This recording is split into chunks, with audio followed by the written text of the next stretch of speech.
All right, class. First off, as always, good day. I'm glad you're here.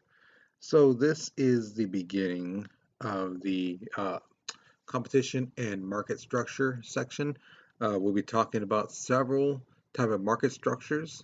Okay, so let's begin with the warm-up.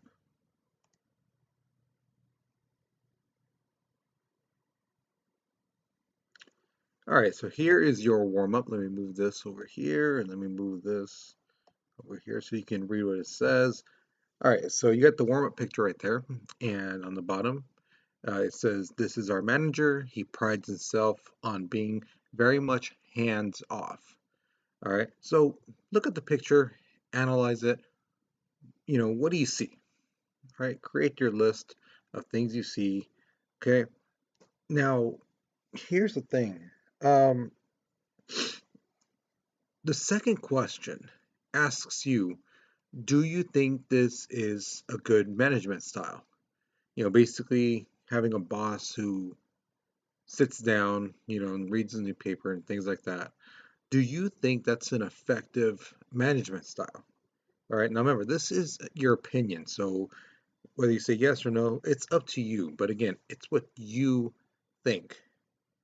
All right, and explain why. Why do you think this is a good management style or a bad management style? All right, so be sure you explain it.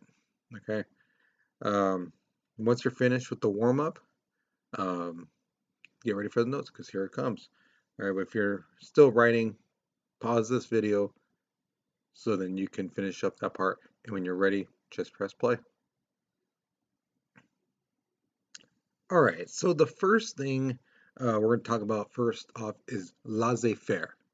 All right, now I basically, if you were in class, I told you guys to try to say that word, laissez-faire. Okay, it's a French word. So if you said it, congratulations, you spoke French. But basically, it's a philosophy, right? It's a sort of mentality that, let the people be, okay? Um, when it comes to economics and government, it basically is that the government shouldn't interfere with trade or production. Like we shouldn't interfere with what's going on, in the country. Let the people be. Let the people handle it. People are smart enough. Things like that. Whether that's good or bad, that's up to you. Still, I'm still going to teach you about it. But there's some people who think that it's really good, some think it's really bad. You decide for yourself. Okay. Usually, when a government participates in laissez-faire, they have little to no regulations on industry and trade. They basically let businesses do what they want to do and do what they need to do. Um, Now, whether that's a good thing or bad thing, again, that's up to you. But you have to remember, what do business people want? What is their number one goal? And for those of you guys who've been in class, you've heard me give the lectures, you already know the answer, which I would say, but again, what do you think? The next thing is that government, basically their only role when it comes to a laissez-faire type of government type of mentality is basically to protect private property, to basically enforce contracts. Like if someone tries to back off of it on it, or they don't pull their end of the bargain, the government then steps in. Settle disputes. Again, dealing with contracts, negotiations, things like that, and protecting businesses from increased competition, which typically means foreign goods.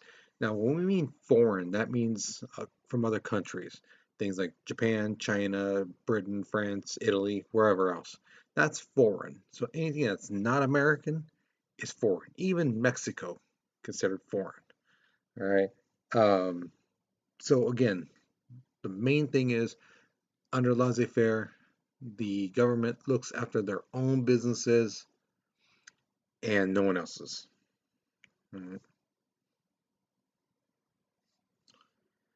All right, so when it comes to looking out for market structures, there's basically four types. There's perfect competition, which we'll be talking about in this video, monopolistic competition, oligopoly, and monopoly. Now, oligopoly and monopoly, we will be talking about in the next video. Okay, so just keep an eye out for that. So perfect competition, the one we're talking about in this video, is basically a large number of well-informed independent buyers as well as sellers who exchange identical products. Now, when we say identical products, I'm not talking like the same exact, let's say Pepsi's, right? Oh, they're exactly the same. No, we're talking like um, Pepsi or sodas, not just Pepsi, but also Coca-Cola, Sprite, A&W Root Beer, Diet Shasta Orange, whatever. It's soda. Okay, that's what we're talking about. Soda, soda, soda. Now, granted, I know you're thinking in your mind right now, but no, no, there's a big difference between Pepsi, Coca-Cola, and Diet Shasta Orange. Yes, there is, but that's the quality, which we'll be getting into. But if you just look at what they are soda, and that's what they mean by identical product. If you just get water, you put, I don't know, like salt, pepper, and mayonnaise and mix it in. That's not a soda. That's something nasty. All right. So soda is soda. That's what we're talking about by identical products. All right. So there are 5 different types of conditions when it comes to perfect competition. And we're going to break that down in a little bit. But first, you have your question. So here's your question. What do you think the government's role should be when it comes to business? That's a typo. It's supposed to be how, not who. How much regulation should they have uh, on them? Should they have no regulations, like the government just let them do what they want to do? Should they have a little regulation? Should they like kind of once in a while check on them? Should there be some like a 50-50 type of thing? Yeah, let them do what they want to do, but keep an eye on them. Some of the times is a lot. Hey, don't be hovering over them, but once just really check, make sure they're not doing anything bad. Or should they have total control? Like the government should take over. All right. And why do you feel this way? Okay, so you're going to pick again none, a little, some, which is about 50-50, a lot, and total. Which one do you think the government should enforce? You know, and why? Okay, so there's a writing prompt. So I believe that there should be, again, you put in what you feel, um, government control on businesses because, and explain. Now remember, this is where a lot of your points come from. So be sure you write in complete sentences. That's why I give you these writing prompts. If you don't feel like you need that and you want to go on your own, fine. Okay, but remember, it has to be complete sentences. Do not start off with because, no, that's not how you start a sentence. Okay, so um, we're going to move on to the notes in 3, 2, 1, and we're here. So the first thing in perfect competition, the first condition is you have to ask yourself, is there a large number of buyers and sellers? Um, Basically, no one is large enough to affect the price by themselves. No company, nobody is that big. Um, so it's like the billionaire people. Oprah Winfrey, good example. She cannot affect the price by herself because no matter if you take her money and you combine it with everyone else's, no, no. And I'm talking not just her or the billionaire. I'm talking about her, and then the rest of us is the rest of the millionaire, billionaire people too. And she cannot. She's not equal. She doesn't have half the money in the world. Basically, that's what I'm trying to say. The second condition is buyers and sellers deal in identical products. So again, let's say we're talking about, instead of the soda, let's say we're talking about hamburgers. Okay. Um, if there is no difference in quality, so basically like hamburgers taste the same no matter which hamburger um, you get from McDonald's, uh, Jack in the Box, Burger King, Five Guys, In and Out, whatever. If there is no difference in taste, then there would be no need for a name brand, right? If it all tastes the same, then it's like, well, you wouldn't hear someone go, "Oh, well, you have to try out this place because their burgers are so awesome." No, because if everyone tastes the same, and no matter where you go, they're all gonna taste the same, you know. But that's where the quality comes in, you know. So the like, if you have a preference to a hamburger, you're like, "Oh man, you should really try this hamburger because it's so good," because that quality is good for you. All right, it's better than other burgers. Okay. The third condition is each buyer and sellers are independent from one another. All right. So just because one company is not doing too good doesn't necessarily mean this other company is not going to do good. Um, Sellers compete basically for your dollar. You know, they will fight each other for your dollar. If you've ever been to like Walmart or Target and some of that, and you look online, you see, hey, you know, the soda that we're going to buy, it's like 50 cents cheaper at the soda store. If you go to them and at the register and show them, you know, hey, this one's cheaper over here, um, they will price match it, you know, because they don't want to lose your business. Because if they say no, no, no, we don't, so what? No, we don't do that. You go, if you want that, you go over there. Then automatically your mind should go, if they deny me 50 cents for this soda, how much are they overcharging me for all this other stuff?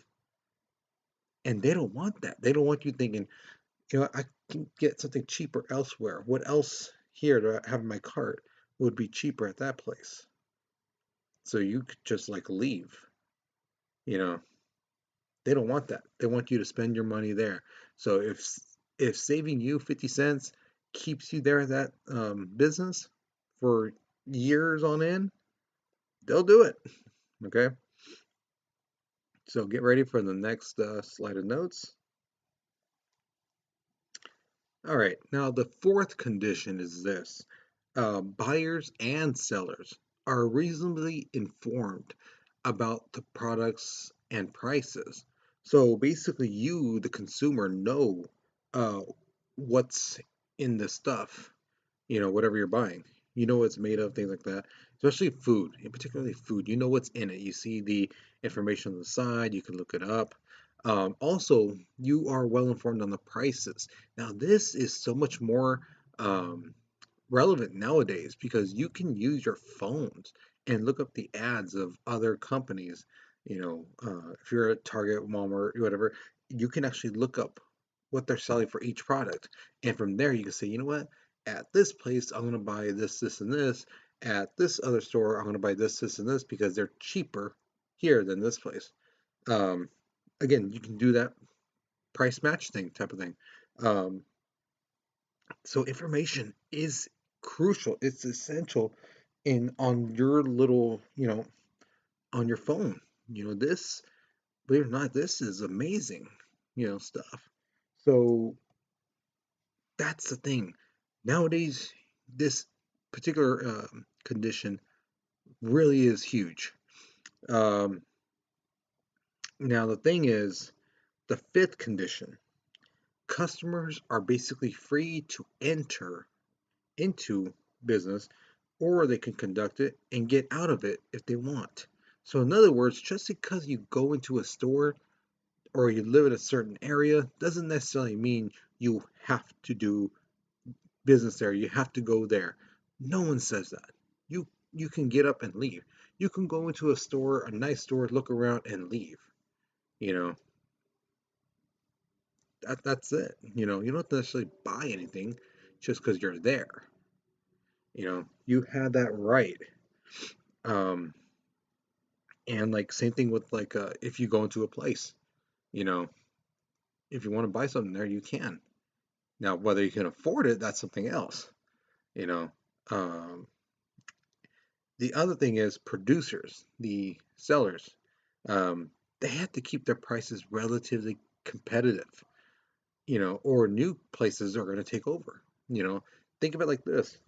If you've ever had, um, let's say something like a restaurant you like, right? And all of a sudden you notice the price goes higher on things, whether it's 50 cents, a dollar, or whatever. and then you hear about this other new restaurant that serves basically the same type of thing, more likely you're going to say, I'm going to go there. Trust to try it out just because it's new. A lot of people do that. It's human nature. We're curious. And that's the thing that these producers, they want to keep the prices low so that you say, you know what, I might try it, but, you know, just one time. But I like my place. The price is good, the quality is good, the taste good, things like that. That's what they want.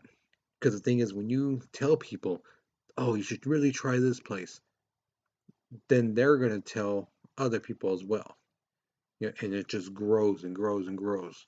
Especially now with social media, when you put something on Facebook, Snapchat, Instagram, about something you ate, you take a picture of your food.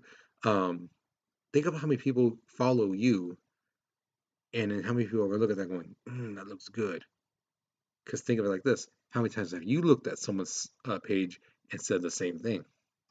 Mhm. All right, so here is your last question. It's basically kind of which one do you think is more important? Um, do you think that having uh, information on what the stuff, the product, whatever you're buying, what is in it, and knowledge on the prices is more important than being able to shop wherever you want or not shop if you don't want to, just go and look and things like that? Which one do you think is more important? The freedom to do that, go into, a store and things like that, not have to buy anything, or having the information about what you're buying and how much it costs, not just at that place, but other places as well. Which one do you think is more important? Okay, there's a writing prompt on the bottom. I believe that, and you put like the freedom to buy whatever products or not buy products, or the to have the knowledge of what is produced and the prices is more important because, and explain why did you pick that one over the other. Okay, so knowledge or freedom, which one? Okay, that's it for this video. Okay, hopefully you learned something new. I really do hope you enjoyed it. um, so the next video, which is coming up, is going to be dealing with the other two type of market structures, which is oligopoly and monopoly. All right, so with that being said, I hope you guys have a good day. Take care and be safe.